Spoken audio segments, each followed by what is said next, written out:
भारत के विदेश के साथ व्यापार लगातार घटते दिख रहे हैं। फरवरी के अंदर ही हमारा जो ट्रेड डेफिसिट है वो 3.96 बिलियन डॉलर था, जो कि भविष्य में बढ़ता दिखेगा।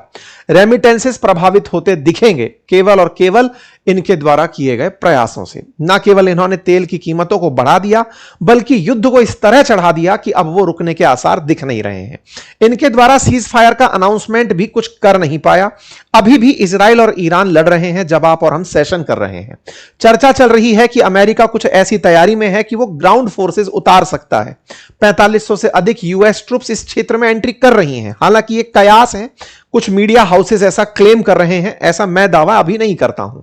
ईरान इजराइल के चलते इस युद्ध में तमाम प्रकार के प्रभाव ईरान की वजह से और अमेरिका की वजह से दुनिया को असर डाल रहे हैं। दुनिया के असर के चलते अब रिकमेंड किया गया है इंटरनेशनल एनर्जी एजेंसी के द्वारा कि आप वर्क फ्रॉम होम प्रोवाइड करिए, लोगों से कहिए कि वो एयर ट्रेवल करना बंद करें। साथियों, यहां पर आप देखें कि इंटरनेशनल एनर्जी एजेंसी ने रिकमेंड किया है कि दुनिया भर के देश वर्क फ्रॉम होम प्रोवाइड करने की कहें, हाईवे की स्पीड को 10 किलोमीटर प्रति घंटे की रफ्तार से कम कर दें ताकि डीजल की खपत कम हो, पब्लिक ट्रांसपोर्ट को बढ़ावा दें, कार पूलिंग को बढ़ावा दें, कार शेयरिंग को बढ़ावा दें, कमर्शियल व्हीकल्स की एफिशिएंसी को बढ़ावा दें, एलपीजी के सपोर्ट करने के लिए कुछ अल्टरनेटिव तरीके विकसित किए जाएं, एलपीजी के लिए इलेक्ट्रिक ओवन तवों का इस्तेमाल किया जा सके तो वो किया जाए, यानी कि अल्टरनेट सोर्स पर काम किया जाए। यही कारण है कि दुनिया भर में ये रिकमेंडेशंस काम कर रही हैं। Pakistan already work from home चला रहा है।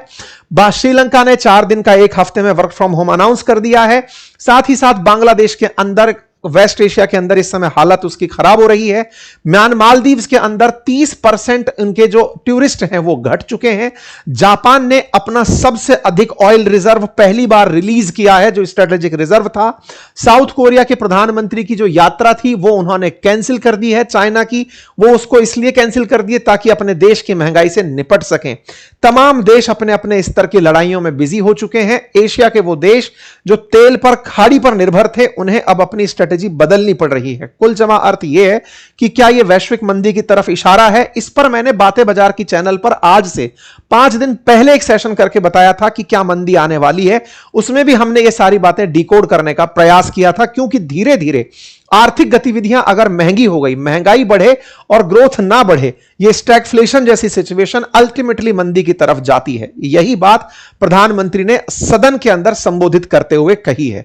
तो क्या इसका कोई समाधान सुझाया है? बिल्कुल। प्रधानमंत्री का कहना है कि फिलहाल भारत 41 देशों के साथ ऑयल खरीदने की चर्चा में लगा हुआ है।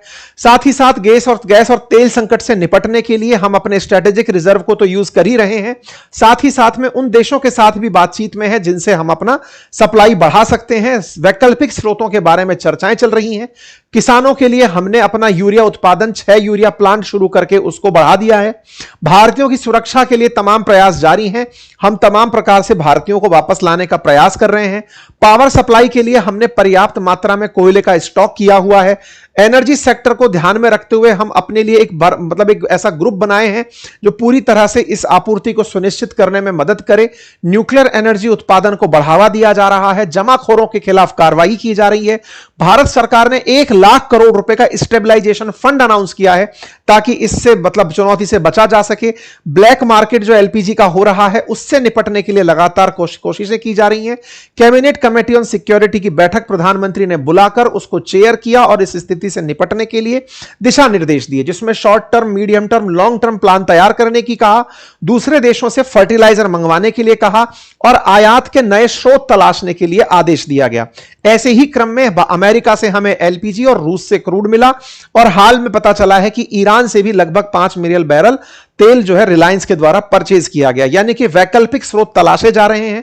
रही बात एलपीजी की, तो एलपीजी के लिए कुछ नवाचार हुए हैं, जैसे बीपीसीएल ने हाल ही में एलपीजी एटीएम गुड़गांव में शुरू किया है ताकि 2 मिनट के अंदर वो अपना ऑर्डर रिफिल करके दे सके।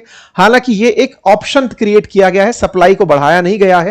ये तमाम चीजें हैं। साथ ही साथ राज्य सरकारों को 20% अलोकेशन जो कमर्शियल एलपीजी का है वो देने का प्रयास किया जा रहा है ताकि उन्हें अपने होटल और रेस्टोरेंट्स को चलाने के अंदर सप्लाई को सुनिश्चित करने में मदद मिल सके। एविएशन सेक्टर के अंदर जो डोमेस्टिक फेयर कैप लगा हुआ था वो हटा दिया गया है क्योंकि प्राइस स्काई रॉकेट हो रखे हैं। साथ ही साथ जो प्रीमियम कीमत है पेट्रोल की, उसके अंदर 2 रुपए का इजाफा देखा गया है। प्रीमियम पेट्रोल 2.18 रुपए प्रति लीटर महंगा हुआ है। इसके चलते काफी सारे ट्रांजैक्शंस महंगे होंगे क्योंकि क्रूड ओवरऑल महंगा हो रहा है। पेट्रोल का हालांकि 3 से 4% ही प्रीमियम पेट्रोल है, जो कि मतलब जो लोग अफोर्ड करना चाहते हैं वो इसे अफोर्ड कर रहे होते हैं। इस बात से अब इस जो सरकारी प्रयास है, इस पर विपक्ष का क्या कहना है? विपक्ष देश के बने हुए हालात के लिए भारत की विदेश नीति के ऊपर सवाल उठा रहा है। कांग्रेस की तरफ से प्रधानमंत्री के प्रयासों को पूरी तरह से कोसा गया और उनका कहना था कि प्रधानमंत्री ने खमने की हत्या पर चुप रहे।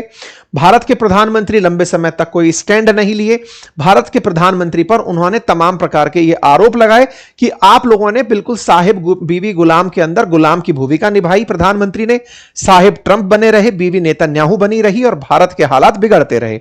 ऐसा कहते हुए कांग्रेस ने भारत को 23 दिन बाद बोलने की इजाजत भी प्रधानमंत्री को तब मिली जब उन लोगों ने, यानी कि ट्रंप ने और नेतन्याहू ने कह दिया होगा। ऐसा कांग्रेस का आरोप है। हालांकि भारत सरकार के द्वारा कल के दिन सर्वदलीय बैठक बुलाई गई है। सर्वदलीय बैठक के लिए कांग्रेस की तरफ से राहुल गांधी जी प्रेजेंट नहीं होंगे, वो अनाउंस कर चुके हैं। उनके प्रायर अरेंजमेंट्स हैं, एंगेजमेंट्स हैं, तो वो उसके लिए केरला जा रहे हैं। ये वो स्थिति है कि देश के अंदर निपटने के लिए जहां सभी पार्टियों को आपसी सामंजस्य की आवश्यकता है, देश किसी एक पार्टी का नहीं है। ऐसे में अगर सब दल मिलजुल कर एक देश भाव के साथ काम करते हुए दिखते हैं तो राष्ट्र के अंदर अव्यवस्था की स्थिति उत्पन्न नहीं होगी। लेकिन इनका राहुल गांधी जी की व्यस्तताएं कुछ अधिक हैं, ऐसे में उन्होंने इसको बाईपास करने का प्लान किया है। खैर जो भी है, प्रधानमंत्री के साथ साथ फिलहाल कोरोना का जो रिलेवेंस है वो आप और हम में एक समझ विकसित जरूर करता है कि तमाम दावों के बीच में आप किसी भी प्रकार की फेक न्यूज का शिकार ना बने, किसी भी प्रकार से कुछ भी ऐसा देश के लिए ना होने दें जो भगदड़ का कारण बने। समझदारी से चलें तो अल्टीमेटली हम इस परिस्थिति से निपट पाएंगे।